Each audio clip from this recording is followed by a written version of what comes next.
Bismillahirrahmanirrahim. Assalamualaikum warahmatullahi wabarakatuh. Sebelumnya kita sudah membahas struktur rangka batang ya. Nah, yang mana struktur rangka batang ini memiliki dua jenis deformasi ya pada satu node ya, yaitu deformasi atau displacement dalam arah X maupun dalam arah Y ya, jadi U dan V. Nah, sedangkan pembahasan kali ini ya kita akan membahas beam equation ya, atau persamaan balok ya, yang mana kita akan menganalisis struktur balok. Oke. Nah, ini juga sama ya, untuk balok terdapat dua jenis deformasi, tapi deformasi ini ada perbedaan dengan deformasi untuk struktur sebelumnya ya. Nah, untuk analisis balok ini ya, kita akan menghitung berdasarkan dua beban ya, yaitu beban terpusat dan juga beban merata ya. Nah, sekarang beban terpusat dulu ya. Nah, seperti kita ketahui bahwa balok itu adalah suatu elemen struktur ya, yang panjang dan juga ramping. Pada umumnya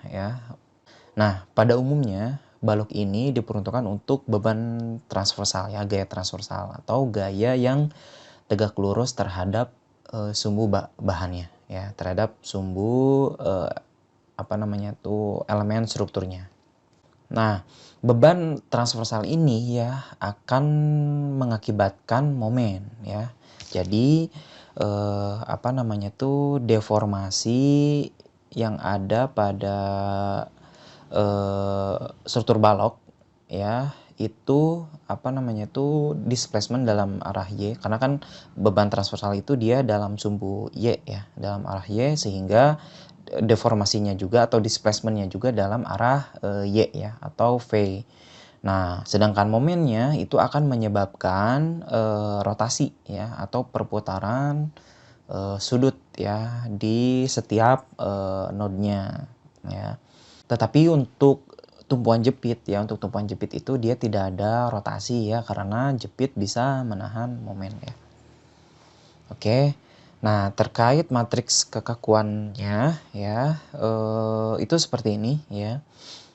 Saya tidak akan membahas penurunan matriks kekakuannya ya, karena ini terlalu panjang ya. Jadi Anda bisa pelajari secara mandiri di buku Derry Logan ya. Nah, tadi saya mengatakan bahwa umumnya ya balok itu diperuntukkan untuk beban transversal ya. Tetapi dalam kasus-kasus tertentu ya, balok juga bisa dikenai beban-beban aksial ya. Contohnya dalam struktur kanopi ini ya. Dalam struktur kanopi ini yang ditahan oleh sling ya, sling atau batang baja ya. Nah, contohnya ini aja ya. Kanopi ini dia ada beban ya berupa orang ya, katakanlah F ya. Nah, ini anggap beban ini berada di tengah-tengah bentangnya ya, si F ini, sehingga gaya ini akan tersebar ya ke sini setengah ya, sebesar F/2, lalu di sini juga sebesar F/2. Nah, kalau kita zoom ke sini ya. Di sini F ya. F.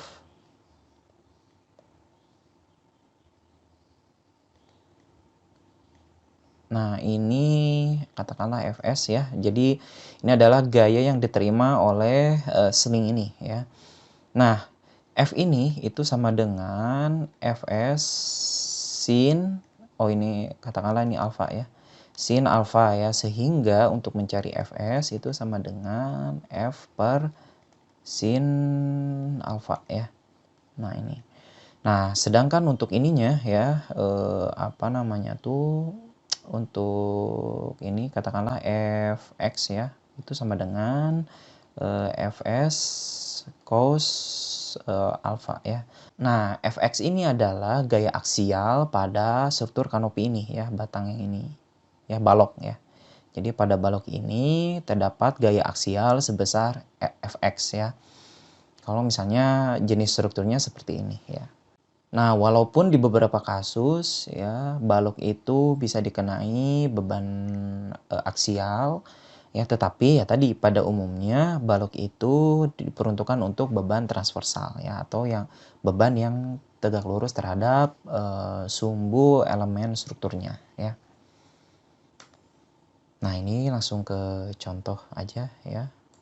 Nah, di sini ada balok terdapat 5 node ya, dan 2 bentang ya, bentang 1, 3, dan 5, yang mana 1, 3, 5 ini 1, 5-nya itu tumpuan jepit ya, tumpuan jepit. Terus di node 3-nya itu tumpuan roll ya, lalu di node 2 dan 4 dikenai beban luar ya, beban transversal sebesar 10.000 pound ya. Nah, E-nya itu adalah segini ya, 30 kali 10⁻6 PSI, psi, dan juga I-nya itu 500 inch pangkat 4 ya. Nah, ini sudah berupa matriks kekakuan total ya, atau K besar. Tapi sebelumnya seharusnya dibuat dulu ya matriks kekakuan elemennya ya. Jadi per elemen ya, elemen 1, di sini kan elemen 1, elemen 2, elemen 3, dan juga elemen 4 ya. Jadi ada 4 elemen ya, kita buat dulu itu matriks kekakuan elemennya. Setelah itu dibuatlah matriks kekakuan totalnya dengan superposisi atau direct stiffness method ya. Nah, tapi nggak apa-apa ya, ini sudah berupa matriks kekakuan total.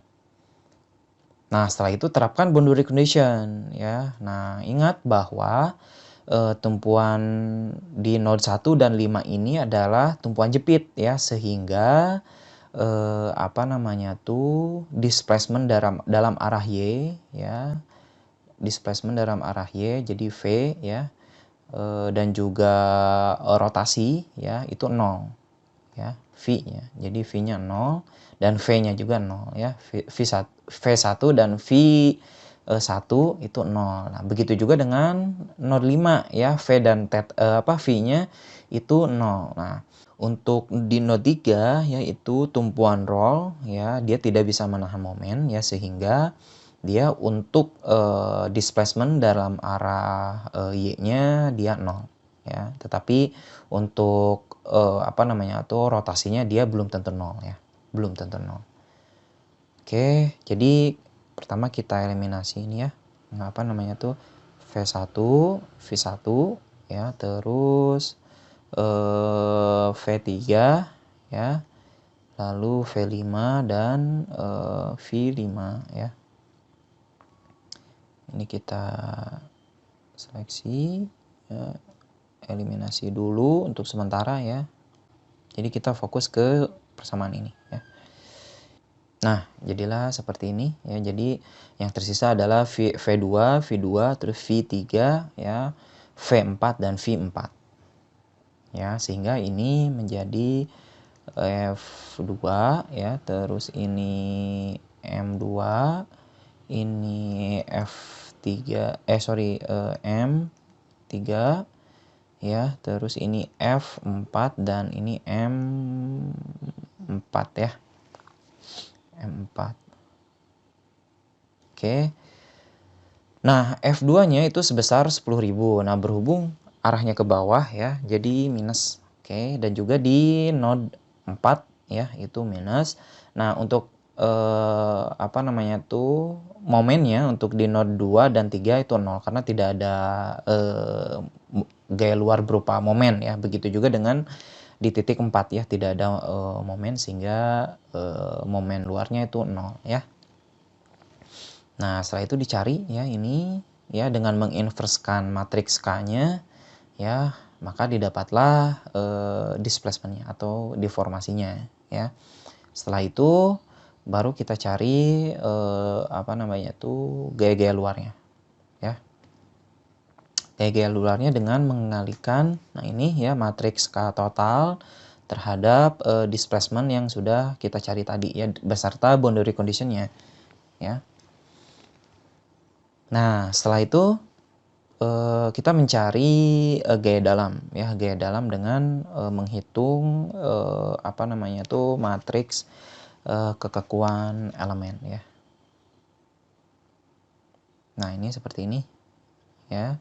Nah, jika kita buat diagram itu seperti ini. Ya, jadi untuk, apa namanya tuh, beban terpusat ya. Nah, untuk beban terpusat ya, diagramnya itu berupa garis horizontal dan vertikal ya. Tapi kalau beban merata itu berupa, garis miring ya, linear. Oke.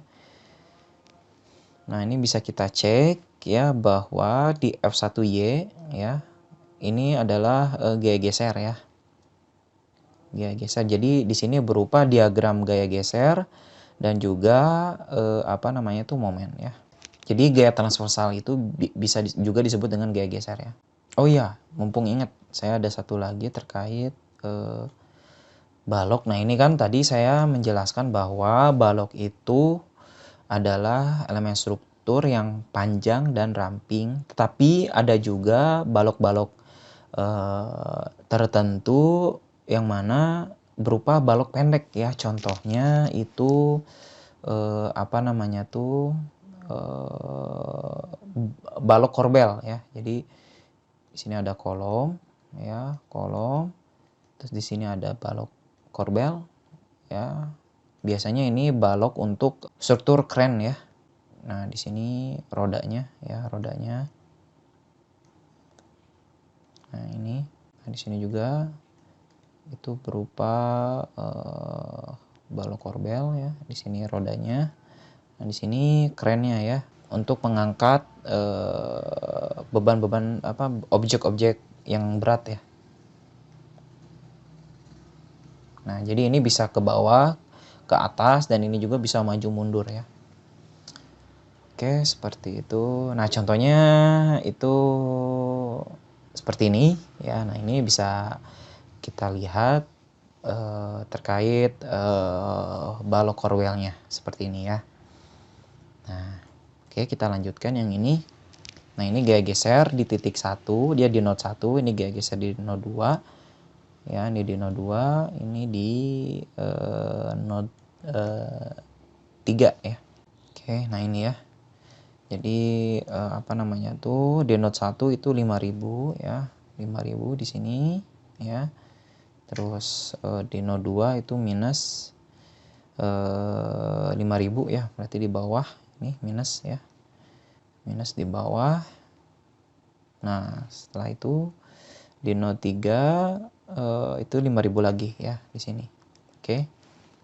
Nah, untuk sananya kan simetris ya. Jadi, apa namanya tuh, sama ya. Begitu juga dengan momen ya. Momen ini, apa namanya tuh, garisnya berupa garis linier ya, garis lurus linier. Nah, kalau misalnya beban, merata itu berupa parabolik ya.